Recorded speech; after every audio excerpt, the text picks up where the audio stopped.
এদিকে হিন্দ মোটরে হিন্দুস্তান মোটরসের যে জমি, সেই জমিতে রেলের coach. Metro Vande Bharat coach তৈরিতে জমি লিজ। হিন্দ মোটরসের প্রায় 40 একর জমি লিজ দেওয়া হচ্ছে।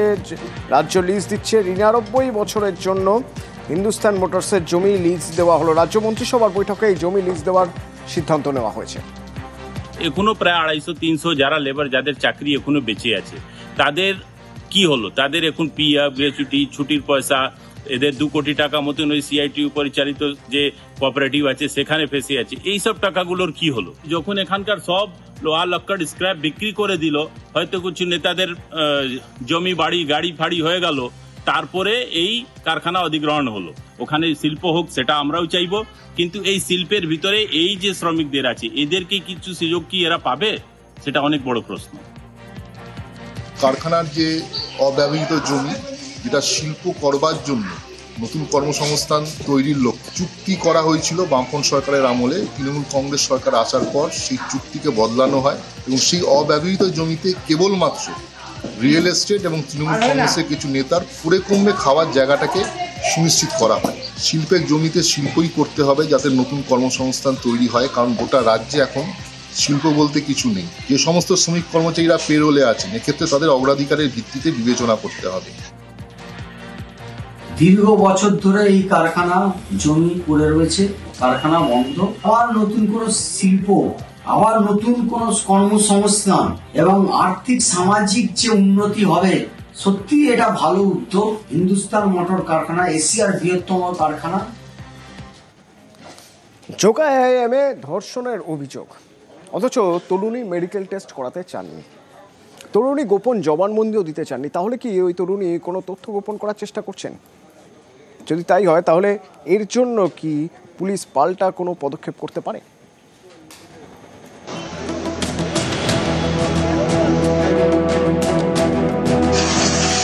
শুক্রবার জোকা আইআইএমে ধর্ষণের অভিযোগ বহিরাগত এক তরুণী কাউন্সেলিংয়ে যান, তখন তাকে ধর্ষণ করা হয়। এই অভিযোগের ভিত্তিতে সেকেন্ড ইয়ারের পড়ুয়া পরমানন্দ টোপ্পানোয়ারকে গ্রেপ্তার করেছে পুলিশ।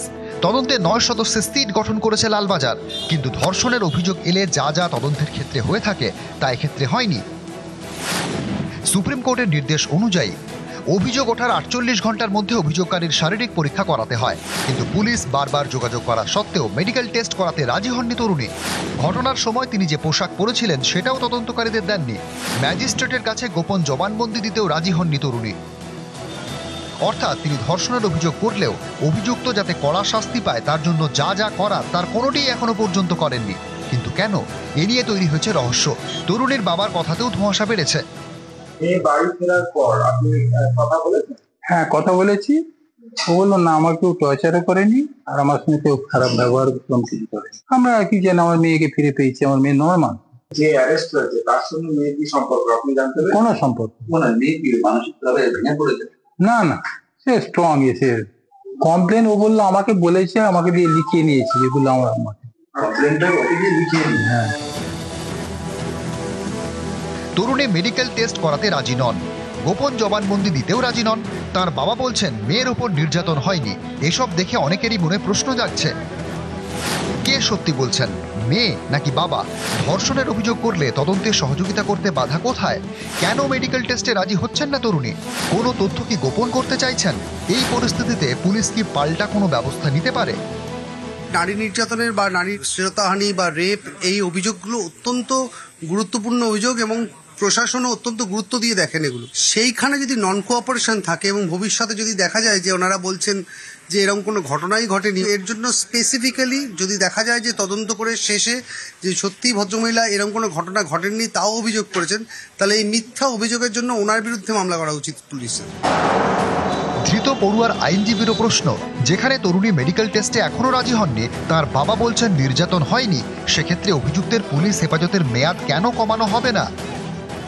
গত 2-3 দিন ধরে যে সোশ্যাল মিডিয়ায় দেখছি, মেয়েটির বাবার যে স্টেটমেন্ট দিচ্ছে যে আমার মেয়েকে পুলিশ জোর করে ভয় দেখিয়ে এফআইআর করিয়েছে, আমার মেয়ে অটো থেকে পড়ে গিয়ে অসুস্থতা হয়েছে, আমার মেয়ের সঙ্গে কেউ কোনো রকম বাজে ব্যবহার করেনি। মহামান্য আদালত যেন দয়া করে পুলিশের কাছ দিয়ে একটা রিপোর্ট কল ফর করে, যে এই ধরনের কোনো স্টেটমেন্ট তার বাবা দিয়েছে কিনা। পুলিশ যখন একজন ভিকটিমকে 164 প্রডিউস করতে পারে না, তার নির্দিষ্ট একটা পেয়ার থাকে যে এই কারণে পারলাম না। যদি 164 না হয়, পরবর্তী পিটিশন আমরা করব।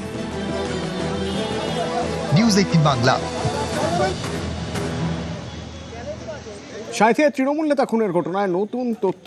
পুলিশ প্রাথমিকভাবে মনে করছে বিবাহ বহির্ভূত সম্পর্কের জেরেই খুন হয়েছেন ওই তৃণমূল নেতা। সাঁইথিয়ার এই তৃণমূল নেতাকে গুলি করে খুন করা হয়েছিল। সে ঘটনায় 3 জনকে আটক করা হয়, তাদের মধ্যে একজন মহিলা। এবার তাদের সামনাসামনি বসিয়ে যখন আলাদা আলাদা বসিয়ে যখন জেরা করা হয়, দেখা যাচ্ছে 3 জনের বয়ানের সঙ্গে মিলছে না, অর্থাৎ বয়ানে অসঙ্গতি রয়েছে। বারবার বয়ান বদল করছে এই 3 জন।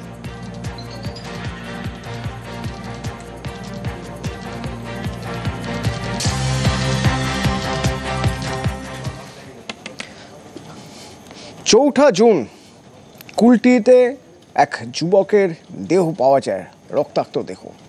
ঠিক 1 মাস পরে গ্রেপ্তার একজন, যেখান থেকে তদন্তের মোড় ঘুরে যায়। পুলিশের এখন অনুমান চতুষ্কোণ প্রেমে ওই যুবক অর্থাৎ দেব সিং মারা যায়, তাকে খুন করা হয়। কে খুন করে? 1 মাস পরে যাকে গ্রেপ্তার করা হলো রাহুল মাঝি, সেই রাহুল মাঝি তাকে গ্রেপ্তার করে, তাকে খুন করে বলে মনে করছে তদন্তকারীরা। কেন? চতুষ্কোণ প্রেম। কিভাবে এই প্রেমের জালে ফেঁসে গেলেন দেব সিং? কেনই বা তাকে মরতে হলো? দীপক রয়েছে আমার কাছে। কি বলছে পুলিশ? দীপক, দেখো, একেবারে খুনের 1.5 মাস পর খুনের কিনারা করলো পুলিশ, এবং পুলিশ জানাচ্ছে কি যে দেব সিং খুন হয়েছে তার প্রেমিকা ছিল পাম্মি শর্মা, এবং পাম্মি শর্মাকে সম্পর্কে থাকার পরও ওই দপ্তরের আরেক যুবতীর সঙ্গে তার সম্পর্ক হয়, যে যুবতী রাহুল মাঝির সঙ্গে ভালোবাসা ছিল এবং তার সঙ্গে সম্পর্কে জড়িয়েছিল। কিন্তু ওই যুবতী 2 যুবকের সঙ্গেই কথা বলছিল। এই কথা জানতে পারে যখন পাম্মি শর্মা তার প্রেমিকা, তখনই রাহুল মাঝির সঙ্গে একটি ছক কষে কি যদি রাস্তা থেকে দেব সিংকে সরিয়ে দেওয়া হবে তাহলে দুজনেরই বদলা নেওয়া হবে, দুজনেরই প্রতিশোধ পূর্ণ হবে। এই ছক কষেই 4 তারিখের রাত্রে এক শুনশান জায়গায় পাম্মি শর্মা তাকে ফোন করে জানায় এই জায়গায় এই সময় একাই যাচ্ছে, তখনই তাকে খুন করা হয়েছে। এবং ইতিমধ্যেই পুলিশ যেই অস্ত্র দিয়ে খুন করা হয়েছিল ধারালো অস্ত্রকে উদ্ধার করেছে, এবং রাহুল মাঝি পুলিশের জেরায় ভেঙে পড়েছে এবং পুলিশের জেরায় স্বীকার করেছে কি সে এই খুনের ঘটনার সঙ্গে যুক্ত, এবং পরোক্ষভাবে পাম্মি শর্মা তাকে মদত করেছে এই খুনের ঘটনায়। যদিও রাহুল মাঝি আরো জানিয়েছে পুলিশকে কি তার 2 বন্ধু এই খুনের ঘটনায় সাহায্য করেছে তাকে। ওই 2 বন্ধুর খোঁজে তল্লাশি শুরু করেছে পুলিশ।